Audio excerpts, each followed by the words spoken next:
Prabu Siliwangi yang juga dikenal sebagai Prabu Dewataprana Sri Baduga Maharaja merupakan sosok yang memimpin kerajaan Pajajaran.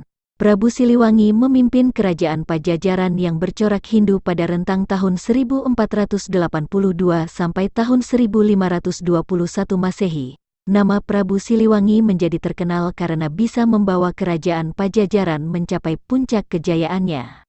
Siapa sebenarnya sosok Prabu Siliwangi akhirnya terungkap dari berbagai catatan sejarah. Prabu Siliwangi memiliki nama asli Jayadewata dan lahir pada tahun 1401 di Kawali Galuh, atau sekarang merupakan daerah Ciamis. Ia juga dikenal dengan nama Prabu Dewataprana Sri Baduga Maharaja yang tercatat pada beberapa prasasti yang pernah ditemukan. Ayah Prabu Siliwangi bernama Prabu Dewa Niskala yang merupakan cucu dari Raja Niskala Wastu Kencana pemimpin kerajaan Sunda Galuh pada tahun 1348 sampai tahun 1475 Masehi.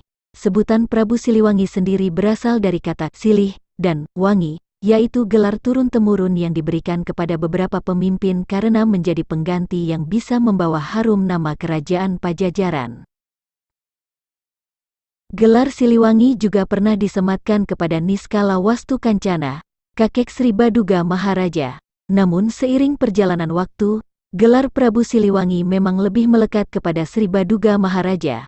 Dalam prasasti batu tulis, Prabu Siliwangi dinobatkan sebagai Raja Kerajaan Sunda dan juga sebagai Raja Kerajaan Galuh. Kerajaan Sunda Galuh inilah yang kemudian dikenal saat ini dengan nama Kerajaan Pajajaran yang berada di bawah kekuasaan Prabu Siliwangi.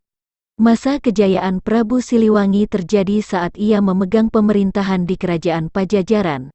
Di bawah kepemimpinannya, Kerajaan Pajajaran selalu dalam keadaan teratur dan tenteram. Hal ini karena kebijakan Prabu Siliwangi yang menuruti wasiat sang kakek untuk membebaskan penduduk Pajajaran dari 4 macam pajak. Silsilah Prabu Siliwangi. Dalam abad Pajajaran, Prabu Siliwangi memiliki 151 istri. Salah satu istrinya adalah Nyai Ambedkasih, putri dari pamannya yang bernama Ki Gedeng Sindangkasih.